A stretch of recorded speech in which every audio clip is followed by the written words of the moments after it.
Over the course of 5 films, Sean Connery firmly establishes himself as James Bond, secret agent 007. During the production of You Only Live Twice, Connery resigns from the series. Producers Albert R. Broccoli and Harry Saltzman are now faced with a formidable challenge. Who will fill James Bond's shoulder holster? Ian Fleming's novel on Her Majesty's Secret Service, which he writes in Jamaica while Dr. No is being filmed, becomes a bestseller when it is published in April 1963. It is immediately acclaimed as one of the most engaging Bond novels. But the film version is often postponed. At the end of Goldfinger, they weren't certain what they were going to do. They probably did their thinking about On Her Majesty's Secret Service whilst they were out in Switzerland when they were doing the locations with Goldfinger. During the release of Thunderball, contests are held to select 12 women to star opposite Sean Connery in the next 007 adventure, On Her Majesty's Secret Service. But scheduling conflicts prevent winter shooting, and the producers decide the next Bond film will be You Only Live Twice. I said, I've finished with editing. I don't want to do any more editing. I'm going to direct. That's what I want to do. But first, Hunt has to finish work on another Cubby Broccoli production. During my work on Chitty Chitty Bang Bang, I had been working with Dick Maybaum on the script of On Her Majesty's Secret Service, so it wasn't an abrupt change. Peter Hunt takes much of his second unit from Chitty Chitty Bang Bang into the new 007 production. My introduction to the Bond picture was through Peter Hunt. And I already was in a wonderful friendship and easy conversation with Michael Reed. He said, would you like to do it with me? So I said, I'd love to. So he said, it was going to be a tough picture, you know. So I said, well, that's fair enough. Terence Young was a great influence on me for everything. Yes, you know, Terence could have played James Bond. Feeling that gadgets have too large a role in the Bond films, Peter Hunt decides to keep the script close to Ian Fleming's novel. The whole idea was we're going to go away from the gadgets and get them on more into the personality of the actors. The book of On Her Majesty's Secret Service was a great story, and it was a Fleming James Bond book. And so we didn't have to deviate. I didn't want to deviate. I didn't want to put gimmicks and tricks in it to make it. It didn't need making better. It was there. It was all there. Going back to a more realistic style means getting away from lavish sets and high-key cinematography. So he said, I want to shoot this as real as we can make it. He said, I don't want it to look as though it'd been shot in a studio. So I said, fine. Meanwhile, the search continues for a location to match Ian Fleming's description of Blofeld's mountaintop hideout. German production manager mentioned that there was this place in Mürren called Schildhorn. The great thing about On Her Majesty's was the finding the Piz Gloria, finding the identical that Fleming had written in the book. The Schildhorn location is almost perfect, but requires the installation of a 2,000-amp generator and the building of a helipad. But finding the spectacular location doesn't solve the filmmaker's biggest problem. The producers need a new 007. I tested and tested and interviewed I don't know how many hundred. And we went through a whole range of discussions saying, what would the new Bond look like? Should we make him a modern Bond? And it was agreed by practically everybody in the end that no, what we wanted was another Sean Connery. And then a television commercial catches Peter Hunt's attention. We'd all seen this guy in a Fry commercial, and he certainly did look very good, handsome, and more the style of what we were looking for. 28-year-old George Lazenby, a former car salesman from Australia who has become a male model in England, soon receives a fateful phone call from agent Maggie Abbott. I got a phone call in Paris from Maggie saying, you got to come over to London. I think that you're ideal for this role that they can't fill. And I said, what's the role? And she said, I think you'd be right for James Bond. And I said, why's that? She said, just your arrogance. Lazenby contacts Anthony Sinclair, who had tailored Connery's suits for previous 007 films. And I said, I want a suit like Sean Connery. And they said, well, it'll take about 6 weeks. So I got one here that they didn't pick up, they don't want. If you like that, I'll sell it to you. And I got longer arms by about this much than him, because all they did is put the sleeves down. Bob's your uncle, I got his suit. And then I went to his barber, Kurt the barber, at the Dorchester Hotel. And I said, give me a haircut like Sean Connery. And meanwhile, Cubby Broccoli's in the chair right behind me, because they all used that barber. Someone said later that Cubby said, this guy'd make a good James Bond, but he looks like a successful businessman. And that was how the story started, that Cubby discovered me in a barber shop. But Lazenby still has to get past formidable opposition. The receptionist at Eon Productions. So I was sort of hanging out outside in the footpath, walking up and down. And as soon as she bent down behind the desk, I went shooting up the stairs to where the casting was. And she's going, wait, hey, come back here. But it was too late. I was already up the stairs and leaning on the door saying, I heard you're looking for James Bond. Soon, Lazenby finds himself face-to-face with James Bond co-producer Harry Saltzman. Harry had his feet up in the desk, no shoes on, leaning back, talking on the phone. He kind of pointed at the chair like this, sit down. And I thought, I'm not sitting down there while your feet are up there to myself. And I went over and looked out the window.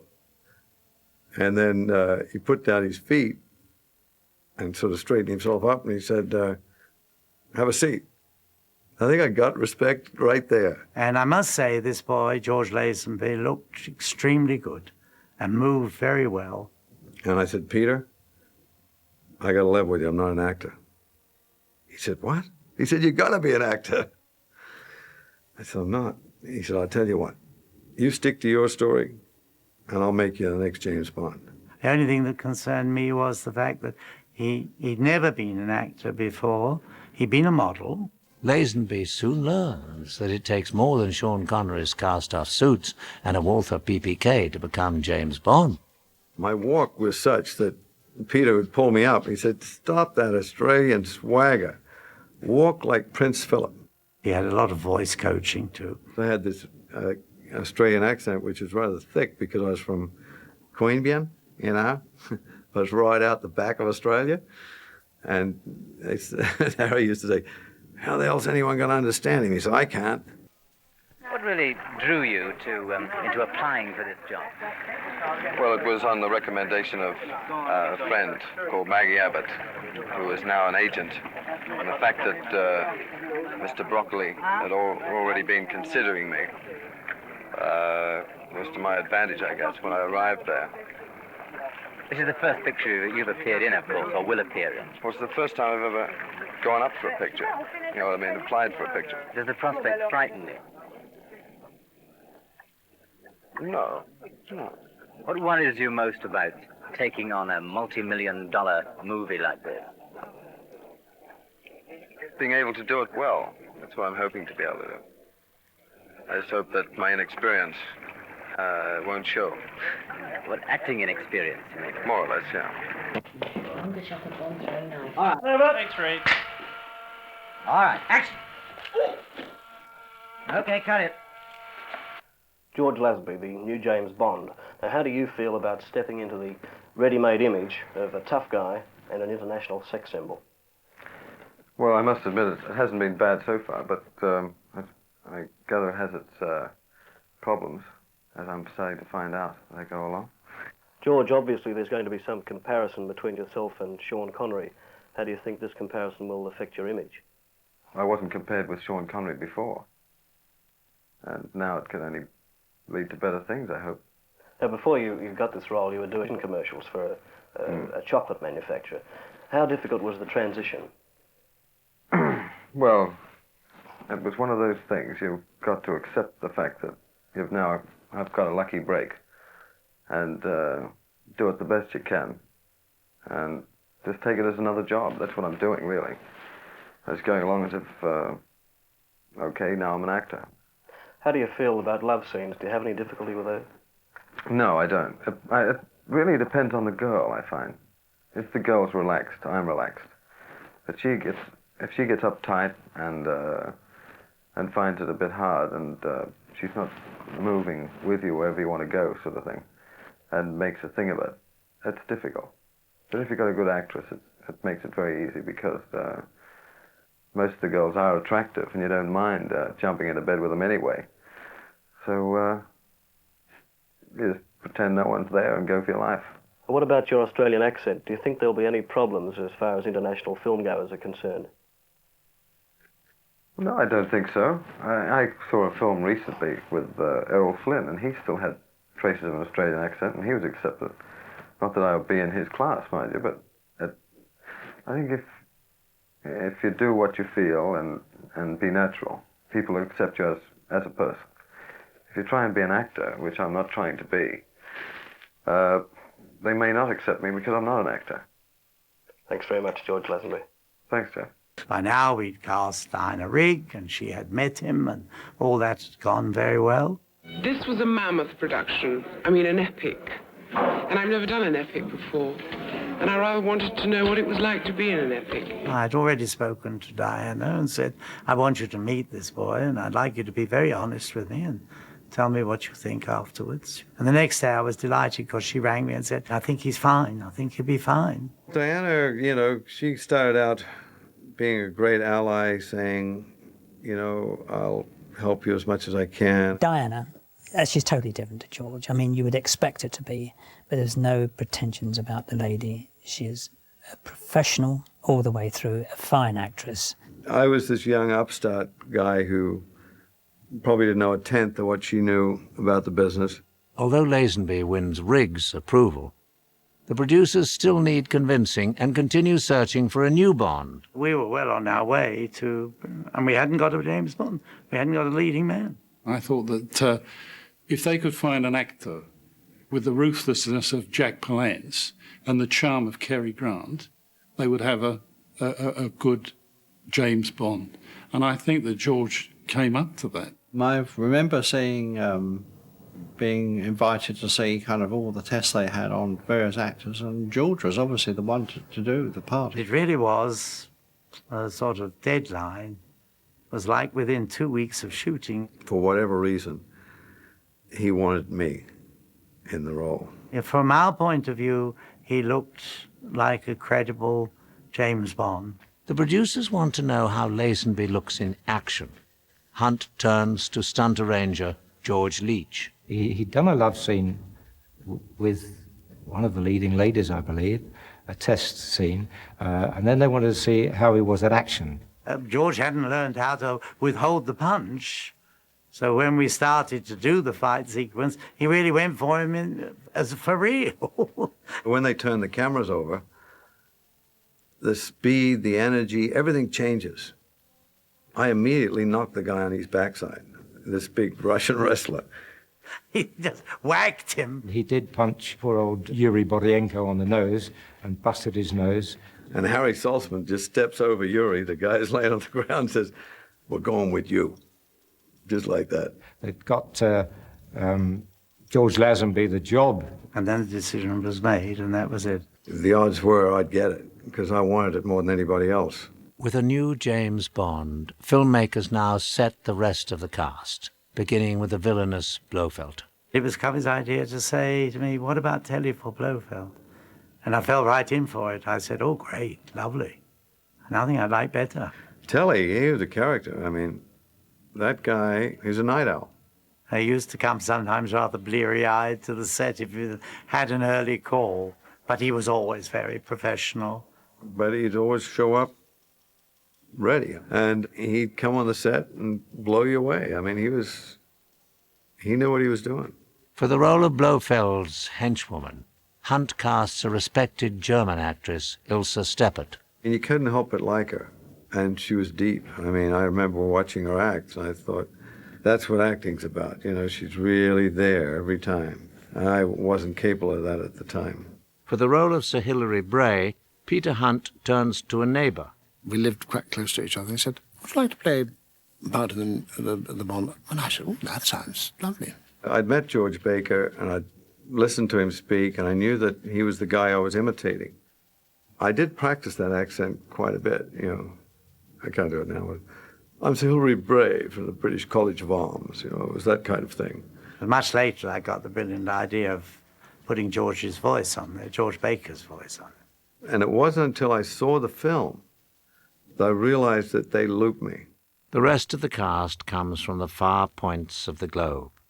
On Monday, October the 21st, 1968, shooting begins at the Piz Gloria location in Switzerland. And the first shot that we did was a crane shot of bringing Lazenby up the stairs into the room where these 12 beautiful girls are. My nerves level was always pretty confident. I walked into the main set and he was sitting there, his heavy overcoat on and a hat pulled up in the star's chair, totally relaxed. I mean, he tried very hard to kind of do it right, and he was good to work with and professional to work with. I think it was getting in the trolley cars or something. I was just lined up with the rest of the guys, and Harry came up and said, look, whatever you think, this guy's the star of the picture. Treat him like one.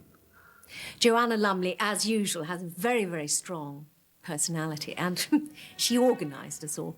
She said, now what we ought to do, girls, is we ought to have something to do while we're stuck up this mountain. Now, I suggest crochet.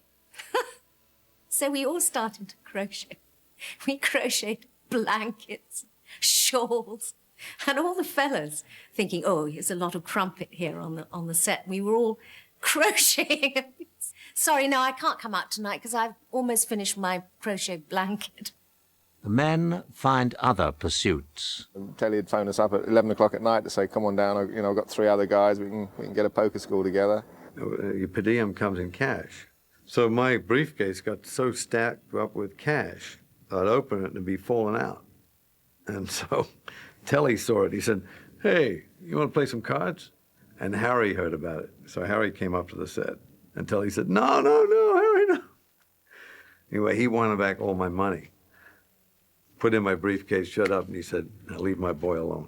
From card sharks to cable cars, the new 007 faces real risks. They left me out there once hanging from 3,000 feet. Couldn't fall, but it was like, whoa, it's a long way up here.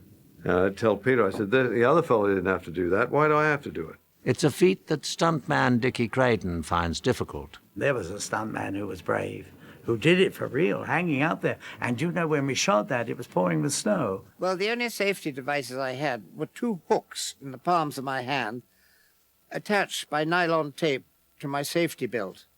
So, although it looked as if I was hanging on by my hands, I was in fact attached by the hooks. I just moved the hooks like that as I went down the cable. The difficulty was that the ice had formed on the cable. So therefore, instead of the hooks locking onto the cable, I found myself sliding down towards Murren, which is 2 or 3 miles below. Fortunately, there was some backup stuntmen on the first pylon who caught hold of me as I approached it. Otherwise, I think I might still be going. The stresses of making a multi-million-dollar epic in a difficult location begin to show. Co-producer Cubby Broccoli visits the location in November. I was in London and Cubby called me. They were in Switzerland in a charming little town called Mürren, just above Zurich. He said, this atmosphere, he said, is just awful. He said, I can't bear it. It was heavy work and very trying. I said, look, why don't I come up and we'll give a party for everyone, drivers, everybody, stars, whatever. And then maybe people will start to relax. And we were all having a good time at the party, and no George Lazenby, and everybody was saying, oh, he's not going to arrive.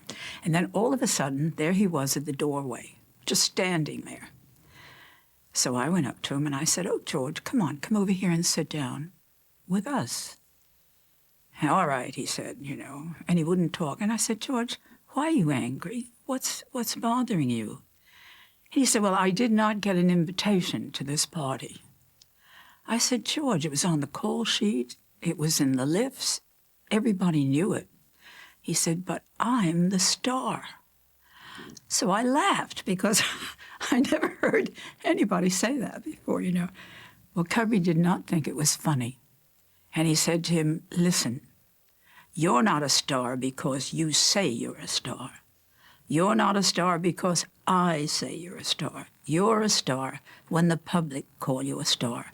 And we have yet to see that.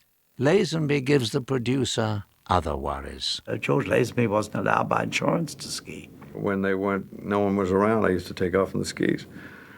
And I looked up one day and Cubby was in the cable car going up there. I could saw his eyes just about pop out. That's him going down the slopes. Despite the producer's concerns, work continues in Pisgloria's Alpine Room. The second unit hits the slopes.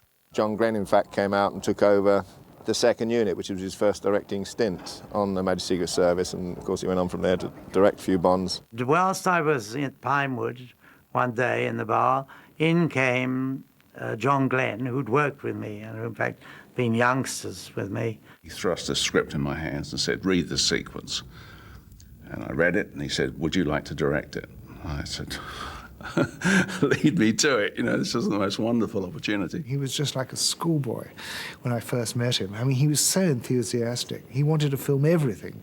I just kept shooting, you know, I'm just, you know, never stopped. We'd say, well, you can't do that. And he'd say, but why? Why? It's there. If it's in front of you, you can shoot it. And even when the weather was foul, I was doing inserts and things. You know, you're an editor. You should realize about it matching. Oh, he said, I'll make it match. I'll make it match. Shooting a Bond film has requirements far above the norm, so a call goes out to one of the world's foremost skiers. I got a phone call from Cubby Broccoli asking me if I was interested in working with the Bond people. I was supposed to go for 3 weeks, and I was staying for 3 months then, so it was a great adventure. When I first saw his material, at the very end of the rushes, this material came up, which was all handheld. The most exciting skiing material with the guy skiing, following skiers through trees, and one guy, in fact, leaping up in a tree. Skiing is my profession, or was my profession as an Olympic skier, and I didn't have too much problems with, you know, actually skiing with a camera. One of the most spectacular skiers I've ever come across. None of the stuntmen, certainly not myself, had the ability to do what Willy Bogner could. He skied forwards, backwards, sideways, from the top of roofs. He was brilliant. This guy could ski backwards as fast as I could go frontwards with a camera. And then spray you as well. He built an Aeroflex into a box, and surmounted on top of the Aeroflex was a Hasselblad camera, which he could look straight down. I can remember skiing with Willie down the hill, and he was skiing literally backwards, not watching where he's going, holding the camera, and just flicking up little sprays of snow at you, just for the fun of it. Shots of the main actors on skis are achieved by less dangerous means. Her shots of skiing, you know, she was just kneeling on a board, really. But it worked right. Overhead views of the ski action require the talents of aerial specialist Johnny Jordan. He was a great guy, great guy. I'd heard stories about him before he arrived. He was like a hero cameraman, this guy. I think what attracted John to it was a great deal of helicopter work to be done. There was a lot of skiing to be filmed from the air. He was hanging by a parachute harness from a helicopter high enough up so that it wouldn't spray up the snow, so you wouldn't see the spray from the helicopter. And the helicopter had to go through all the moguls and down the slope. What it gave him was virtually an unobstructed 360-degree view. So he was in a position to film from an angle that nobody had hitherto been able to film from. He would skim along with his camera and do some most fantastic shots of skiers, groups of skiers, gunmen firing. He had to dress very warmly. His leg was scraping in the snow and going up and down, but he's a happy-go-lucky guy, you know. And I remember once saying to him, what does it feel like to be hanging there? Because you're just hanging in space. He said, I feel like God. In early December, the first and second units team up to film the attack on Pisgloria. In those days, you weren't just a double for the lead actor, you'd be, you know, be a stuntman as well. So I was one of the guys in white, jumping out the helicopters on the Shiltorn and running up the hill and getting shot and blown up and flamethrowers and all sorts of things like that. So I was blown over the side of the fortress, nearly missed the rig because it was all white. The problem was that when you leapt out of the copter, you had no way to know how high you were up. One doesn't know exactly how far you were going to sink into the snow. you're looking down onto white, and you don't know how far away that is. I dreamed up the idea of putting a cord on him so that he could dash and slide on his belly all the way across the ice rink, firing the gun as he's sliding along on his belly. And when it came to the premiere, they got quite a cheer, that little episode. I was a physical person. I mean, I could do physical stuff. Lazenby was active and fit and great fun, and one of the boys. He liked mixing with the stunt guys, and I thought he was, a great guy. In late December, the main unit returns to Pinewood to begin filming interior scenes of Blofeld's complex, while the second unit switches from ski action to bobsled action. Nobody got really badly hurt, as far as I can remember, but it was always terrifying to stand on the end. You never knew, when you were operating a camera, whether they'd come flying up towards you. Stuntman Joe Powell receives a particularly heady assignment. I was talking to Joe one day, and I said, it'd be wonderful if, we could see your head smashing into the wall. He said, oh, yeah, fine, I'll do that. And he was such a tough guy. On January the 25th, 1969, the unit begins shooting a variation on the required car chase, with a driving unit supervised by Eric Lavista. The ice was so good, so skiddy, that it was marvellous. It's hard to drive on ice, I found out. But once you get in that car, and it doesn't matter how much you damage the car, and you're going to skid and fly all over the place, you enjoy it. It's wonderful. But I turned right before the corner and just endoed over the bed. And Peter came and put a stop to that. Diana Rigg, against insurance, I think, or whatever, drove most of the car herself. I got one of the conventional shots and turned it upside down so it looked as though he was travelling on the roof. Just a simple editing trick, but it got a good laugh in the cinema. In mid-March, the filmmakers shoot yet another breathtaking scene. I was determined that there would be an avalanche. I set out with a small crew, and we went to this uninhabited pass, and we had a helicopter dropping bombs on the high mountains all around us. And we dropped these 3 bombs, and what happened was unbelievable. Well, it's in the film, you see it in the film, but it was like a huge avalanche. It was stretched 2 miles wide. The long shot you got is just a long shot of the avalanche. The 2 people in it skiing down, representing Diana Rigg and George Lazenby, were put in there by my lovely friend Cliff Gully. Peter needed extra shots of the snow coming down, which was all salt with model trees, and then we optically printed that over the 2 skiers, which they'd shot in Switzerland. On Friday, March the 21st, 1969, on the A stage at Pinewood Studios, Hunt directs a scene that Bond fans thought they'd never see. 007 proposing marriage. You've come from all that action and what have you, and you want to go a moment's breath, as it were, which gives them the opportunity to look at one another and become emotionally involved. In the script, it was the idea that she would propose to him, but I didn't like that idea. And I thought that Bond should always be the stronger character and should be the doer. There's terrible press about him, which I could never understand. I think the press just wanted somebody to shoot down after having Connery. Every day I had to meet a reporter, practically. The press came from all over the world, because this character was worldwide. Well, what about the reports that you were deliberately awkward and hostile? Yeah, well, they were true in a way, because I was very uptight lots of the times, because I didn't understand exactly what was going on. And the only person you could ask, the only person who knew what was going on was the director. And the director was very busy with his technical things, and he had control of 2 units and a whole lot of things, and he didn't really feel that an actor was important in the role. He felt that you could get any guy, I think he mentioned on BBC Radio, that you could get any guy, put him in that part and make him James Bond, providing he looked similar to what the public feel James Bond looks like. And that vibration came off the director onto me all the time. One of the biggest examples of that so-called hostility was the very much publicized rift between you and your co-star Diana Rigg. Now, what was the truth behind that? Well, there was some guys standing around the ice rink, and she was having a drink, and I was tired, and everyone was tired, and we wanted to get the shot over with, and she couldn't drive the car properly, and I got into her about her drinking, and things like that.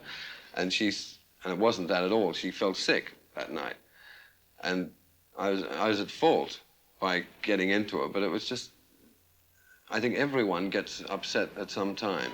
but you felt that this Bond should have been a gentler Bond. Yeah, I think he should have been more humane, more understanding towards people in general. And he's not such a Superman, even though he's been taught karate and judo, and he's an expert with a gun, and he's a physical beast, you know, if anyone wants to tangle with him. Well, how about the director? Did he agree with your idea of Bond? Well, no, they had a set formula, which was a winner previous, and you can't blame them for not agreeing with me, because I, as a learner, I felt quite confident that if they did change it, you know, like putting pop music behind it and rather than the sort of light music they have, and things like that, it would have lifted the whole thing up again into another decade, 1970. Did they hold Sean Connery above your head all the time? A lot of the time. It was mentioned when he said, remember, you know, it's different scenes. He said, well, when you're there in front of this window, remember how in such and such a scene where Sean flicked his eyes up like that and he did this and that, which is all dramatic stuff, which Sean does as an actor, which he knows what he's doing when he does it, and it works for him. But it doesn't necessarily say it'll work for me. Well, do you feel that you got a bit of a raw deal in the sense that you weren't allowed to express yourself properly? In that sense, yes. But then, on the other hand, I can't complain because it didn't come off so bad after all. I mean, what they were telling me to do worked. I look back at some of the interviews I did and some of the things I said, and I can see how much growing up I needed to do before I did that role. Thinking ahead, Peter Hunt hedges his bets. I shot the film in such a way that there was a perfect ending after the marriage, after the wedding.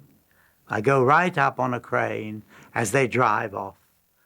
And then you could have started the next James Bond film with them driving in their honeymoon, stopping and taking the flowers off, and her getting shot. And then the titles. And then you could have gone on. That was dramatically how it should have been. It would have worked beautifully well. Whereas ads for You Only Live Twice loudly proclaimed Sean Connery is James Bond, ads for On Her Majesty's Secret Service downplay the fact that another actor is playing the leading role.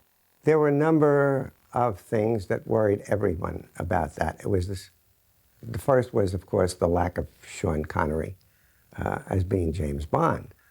And the unknown, Mr. Lazenby from Australia. They certainly were concerned that Sean wasn't in the movie anymore. Despite concerns, no one is quite prepared when George Lazenby's advisor, Ronan O'Reilly, makes an announcement to the press. Ronan announced to the world, it wasn't me, that I wasn't going to do another Bond picture.